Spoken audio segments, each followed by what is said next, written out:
Warning, this content is for entertainment and educational purposes only.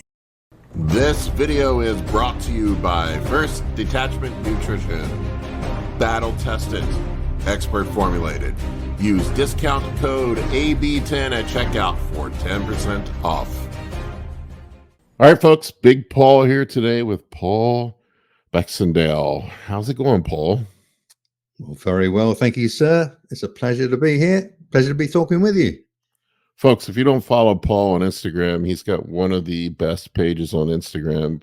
He has a bunch of stuff up from 80s and 90s UK bodybuilding. There's things up there about Dorian Yates and other stuff. But I stumbled into your page last year, and you have some really fantastic stuff up there. Thank you very much.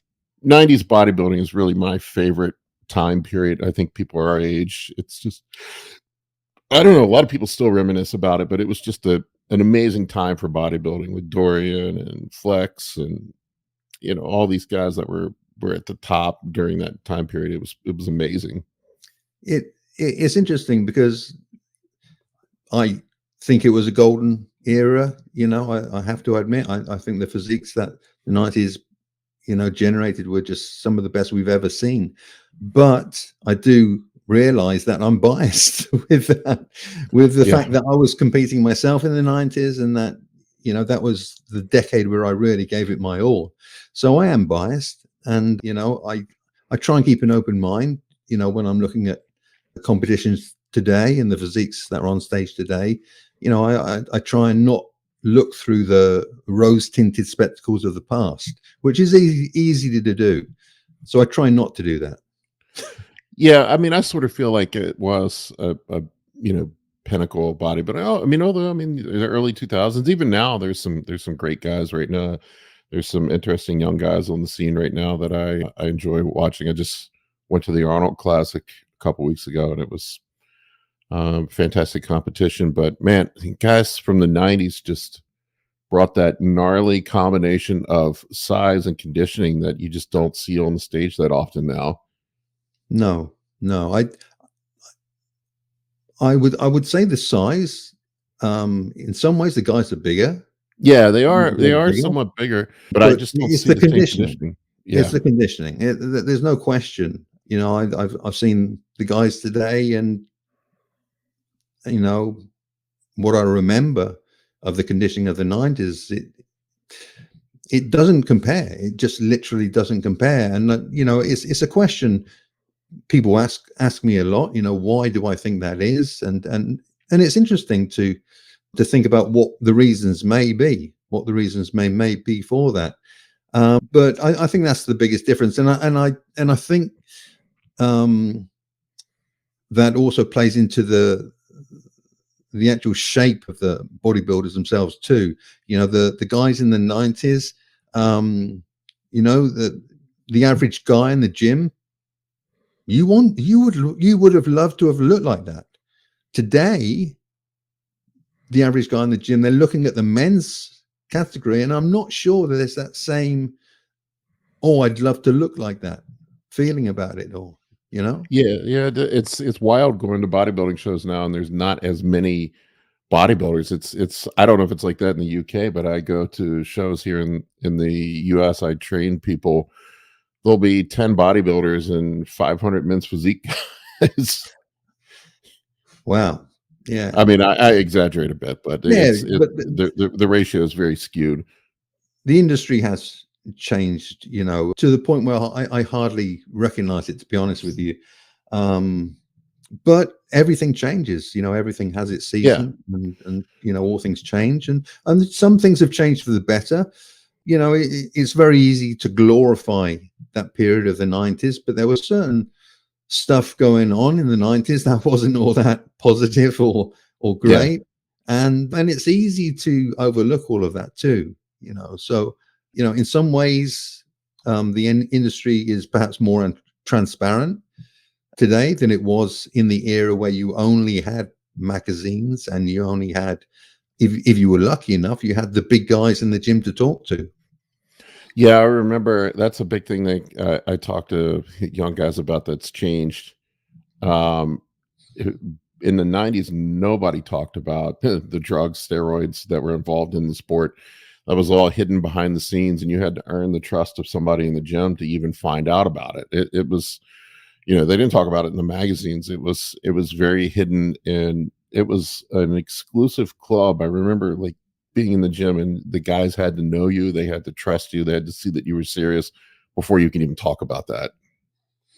Which I think is quite a good setup to have. I mean, it was informal kind of set of rules, but it was kind of one that everybody knew and stuck to. Like I've witnessed today, like young teenagers getting access to performance enhancing drugs, and like that would not have happened back in the 80s or 90s, not a No. chance. And in fact, if that had happened and somebody had found out that somebody had given someone that age, there would have been trouble, because it just was not done. You had to earn the right to get into that small, very small group of what would be called big guys, or and you had to put your foundation, and that building of a natural foundation, I think, is part of the reason that guys my age now, nearly 60,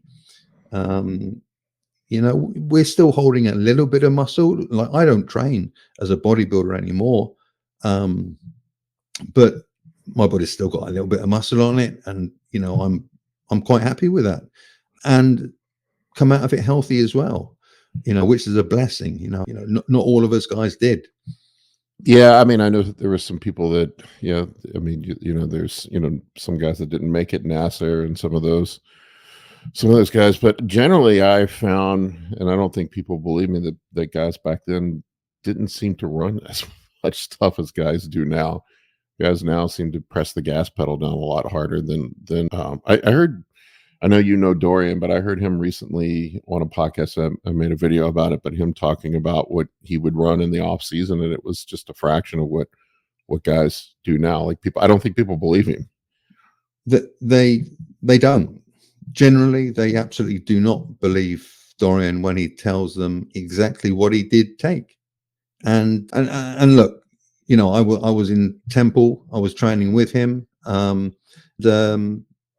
was training with Dorian with a guy called Kenny Brown, who sadly passed last year. And obviously after training, we spoke about everything. We knew what we were all doing, and I didn't know exactly what Dorian was doing, but he was pretty open about what he did, and I absolutely know the numbers he gives out today. That's what he was doing. I mean, he absolutely had no reason to lie to myself or Kenny, and like it was open, honest, and we knew what we were all doing. And there are times I actually look back and think, what if I had pushed it just a little bit more? Because I think about the dosages that I took, and it was almost ridiculously small compared to today, almost ridiculously small. And part of me thinks, oh, what if I had pushed it? Look, I never took growth hormone. No, I mean, it was very expensive and hard to acquire back then.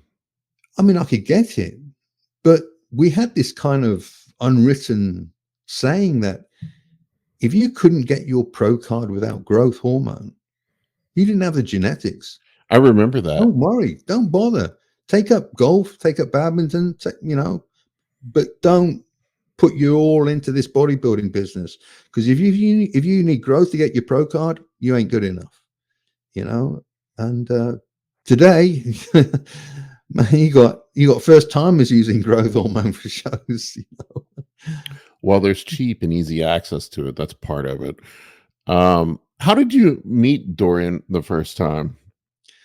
I had just competed in the NABA British finals, and my girlfriend at the time, her mum lived about half an hour from Birmingham.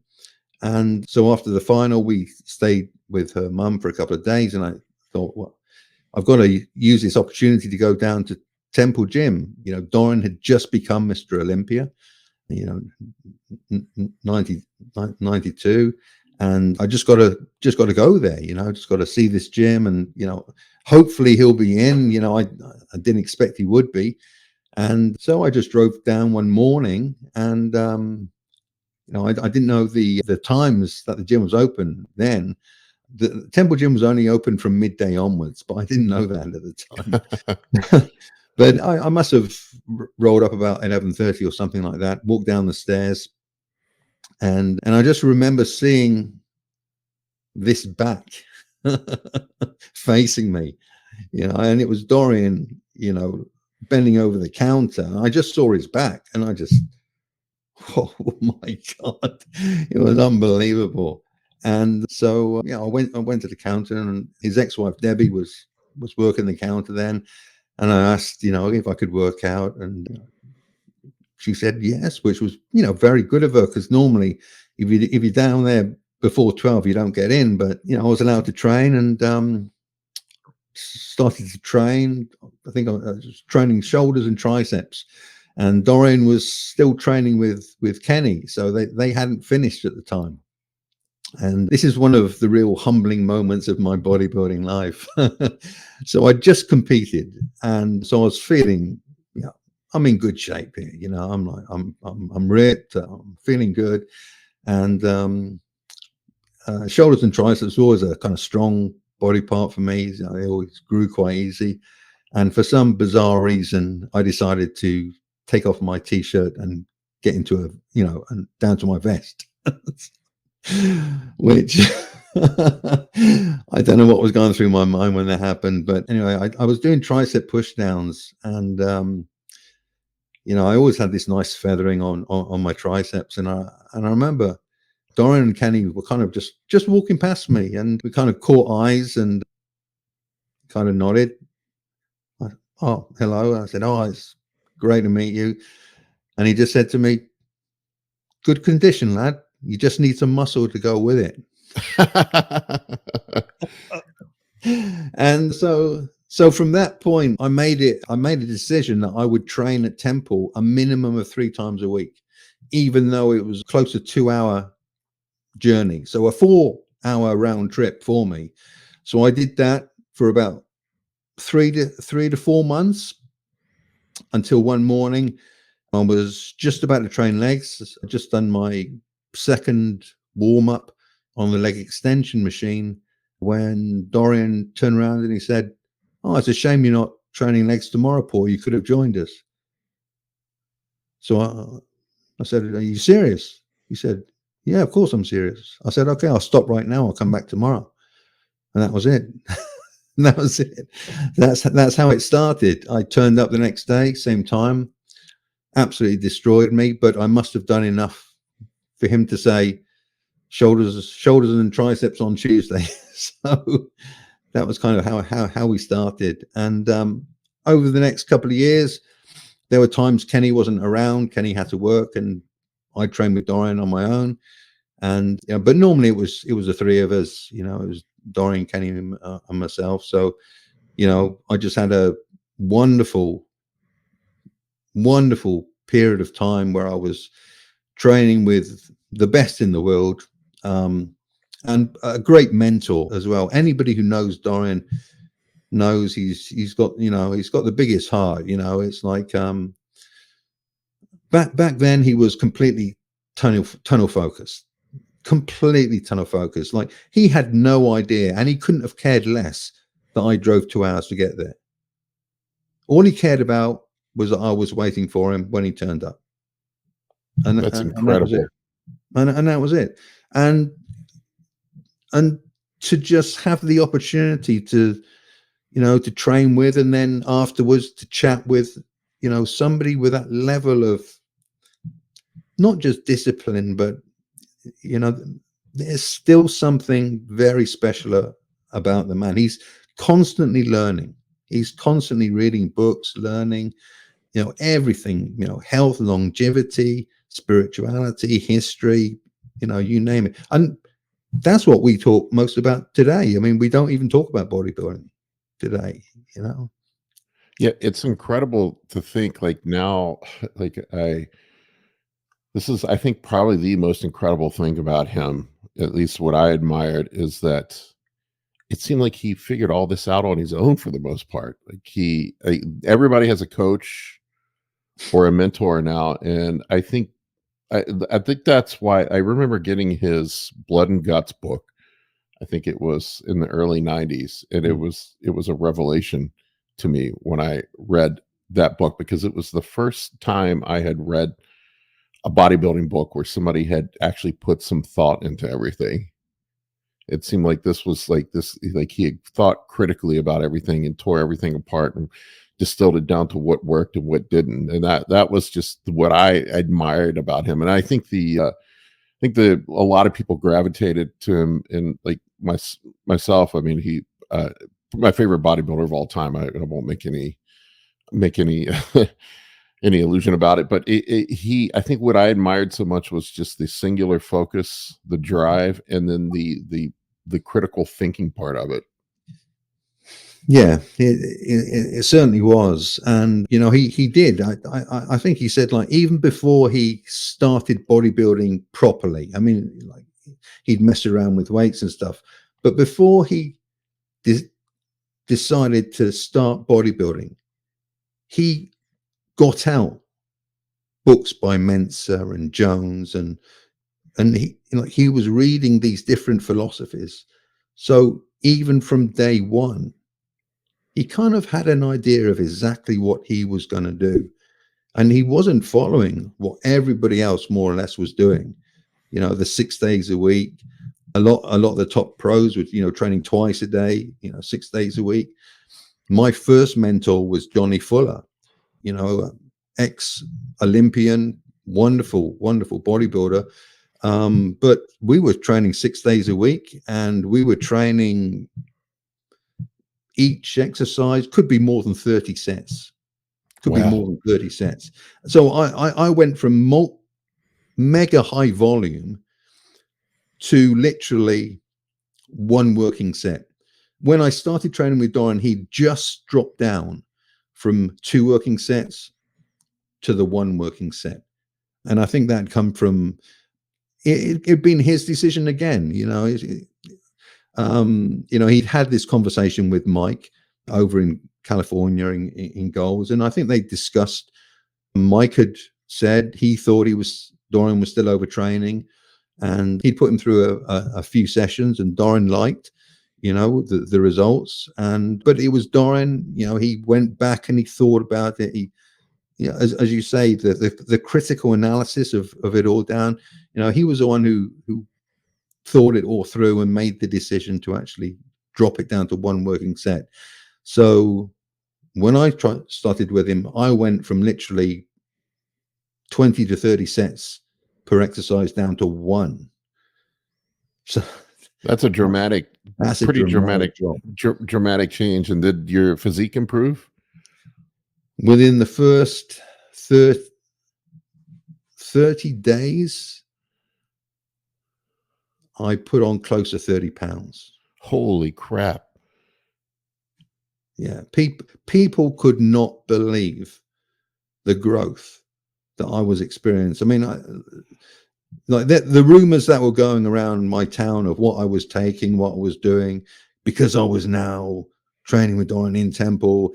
I was getting all these IV drips hooked up, and you know, all this. No, I was just not overtraining anymore. It was simple as that. I mean, the intensity was through the roof. The intensity was just insane. I mean, I when I try and explain it to people, and it might sound a little bit bad. There was anger in there. There was aggression. There was rage. And there was a bit of violence in there too. Like, it was that extreme.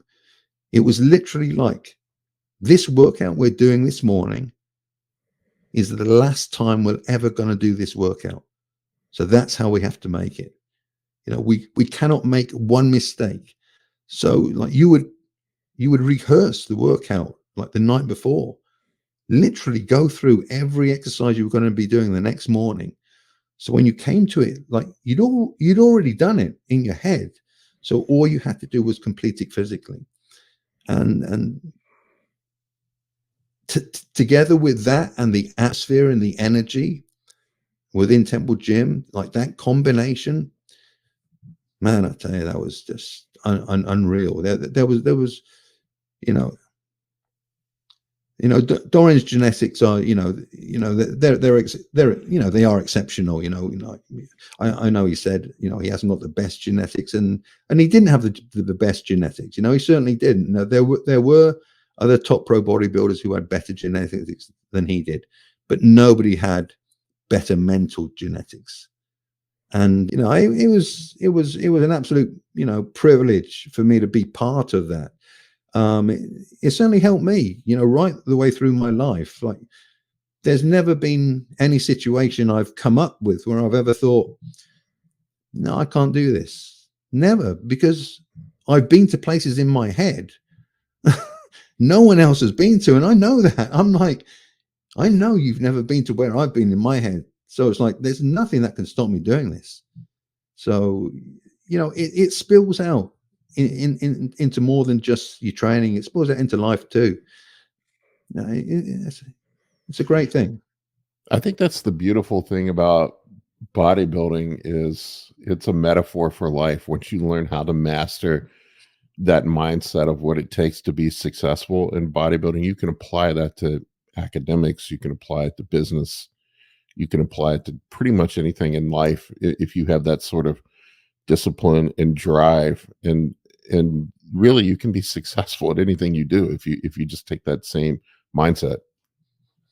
You can, and it's a shame that specific message isn't given more to everybody who trains.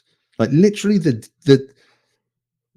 discipline and the mindset that you're putting into your training, whether it be bodybuilding or whatever category your training falls into, if you applied that to every aspect of your life, just imagine what your life would be like. And it goes back to the basics of, look, genetically, there's a handful of guys and women in the world who are going to make that top.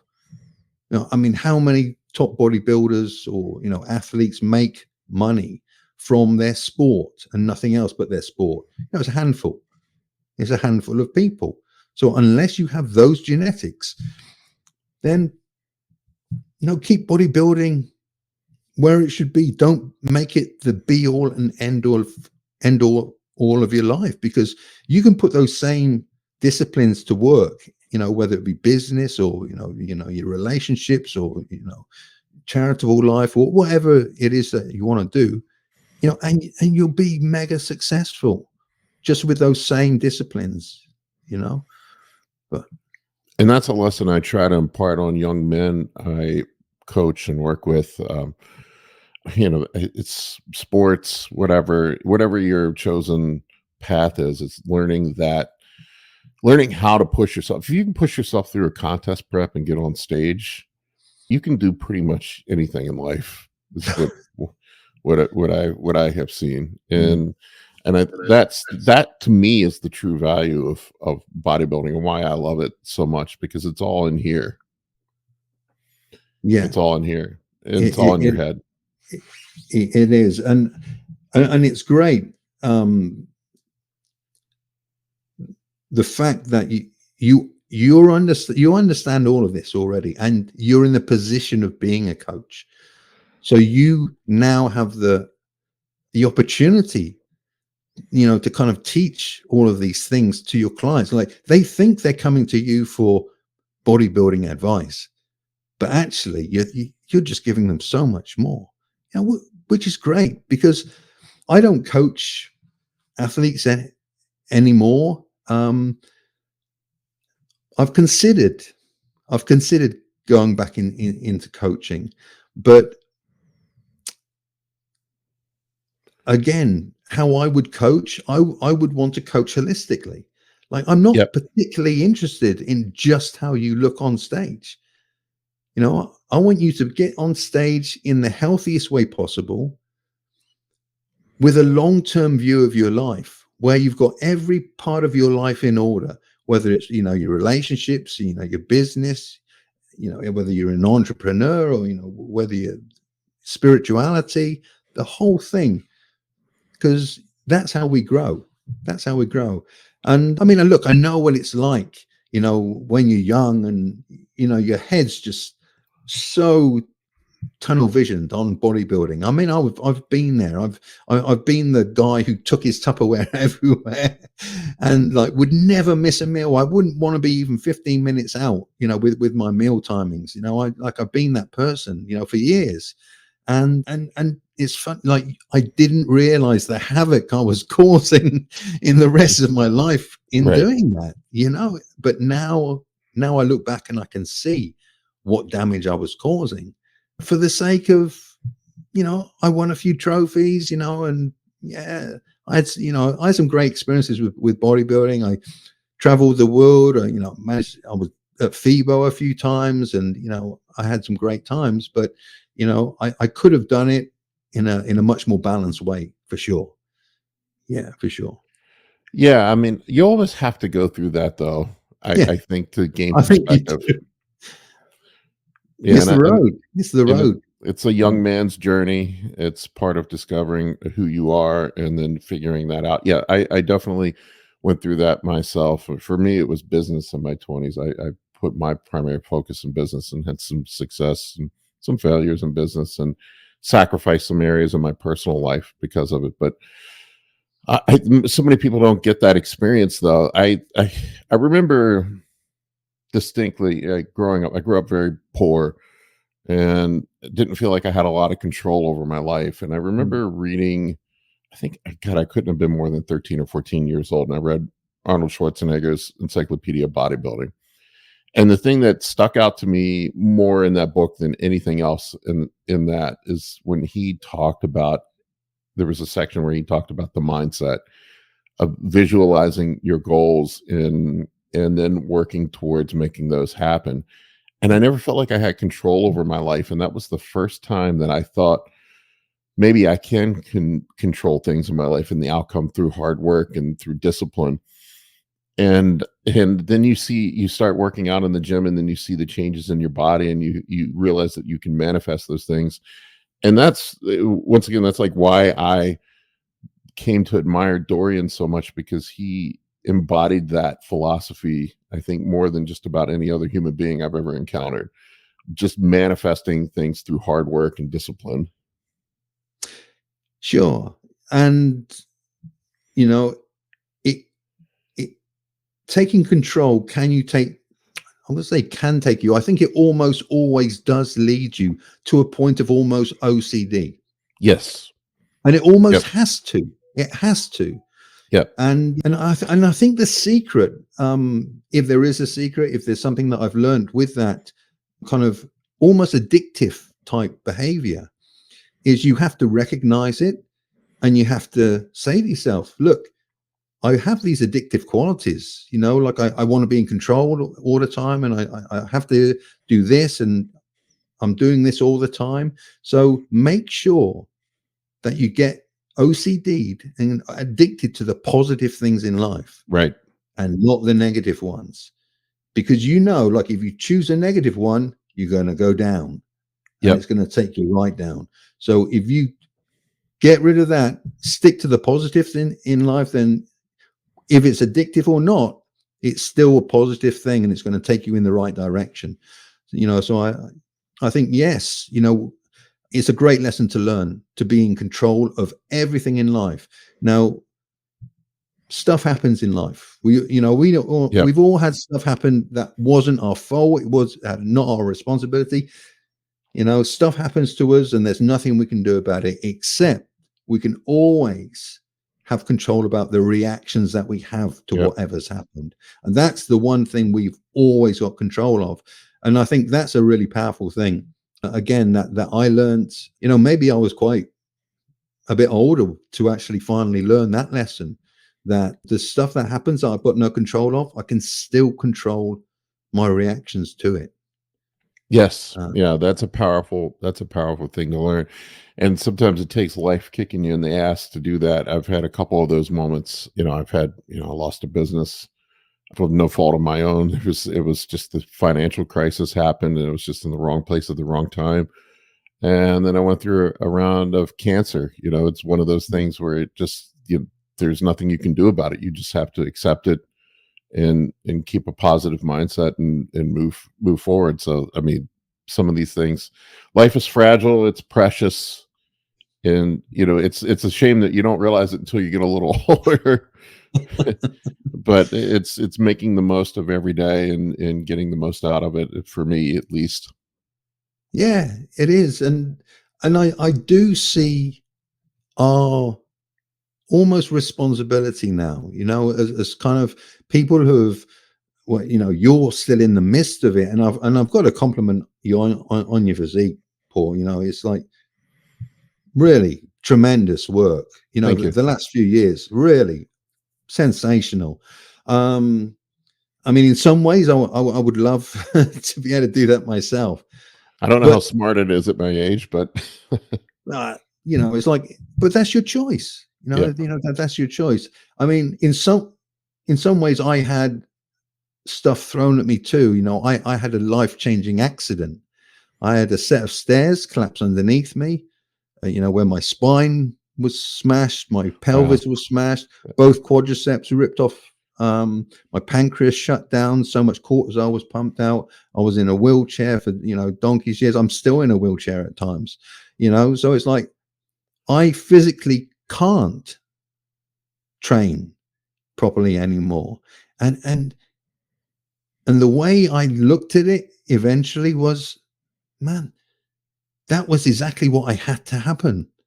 That's what needed to happen, because I might not have stopped. I might still have been competing all the way through, and I might have had a health problem right, eventually if I'd kept competing. The only thing that would have stopped me competing was probably an accident like that. So was that thrown my way because it was me getting a slap across the head saying, "Stop what you're doing"? You know, I don't know, but again, it's just the way I had to react to that situation.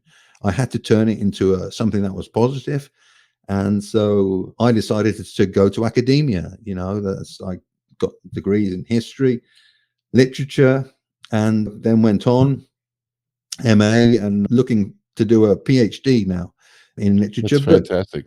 um, but what I really love, and you probably picked it up from my Instagram post, is I'm a storyteller. I love telling stories, and it's like I love telling the stories about the days in the 90s, Temple Gym. I love those stories, and I love just sharing stories. And if people enjoy those stories, then I'm happy. I'm fulfilled. I love reading your stories. That's how I found your page. I mean, they're Thank you. fantastic. They're fantastic, and you need to tell them more. I mean, these are Yeah, amazing stories. yeah. Well, I mean, I do plan to write a book. I get so You many should. requests for one, and I'm kind of scheduling it in for next year. I'm currently writing a book at the moment, with another great dear old friend of mine, the artist Simon Bisley, from Marvel and DC comic fame. He was my training partner over 30 years ago too. So we've kept very close over the years. And so we're writing a book together. I'm doing the narration and he's illustrating the book.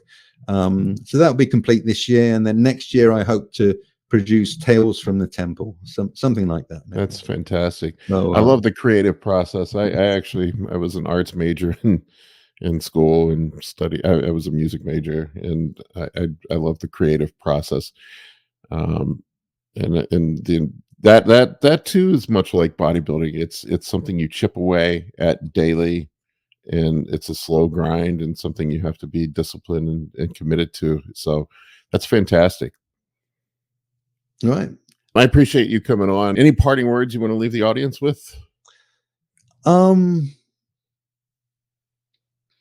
yeah, I guess when you train, fucking train hard.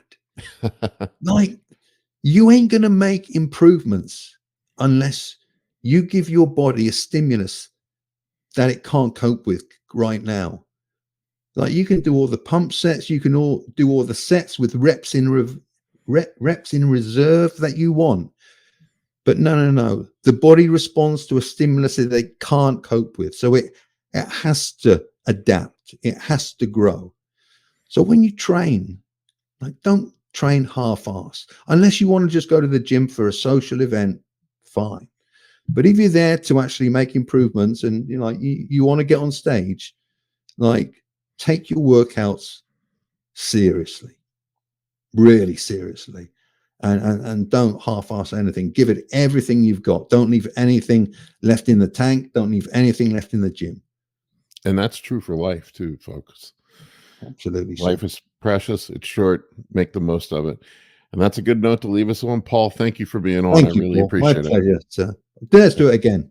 Be fun. All right. Thank Yeah, you. let's do it again. Thank you. Bye-bye. For coaching or consultations, head over to www.anabolicbodybuilding.com to book your spot today. I can help you with optimizing hormones, fat loss, muscle gain, physique, athletic performance, nutrition, and health. For more information, shoot me an email at bigp3rd@gmail.com.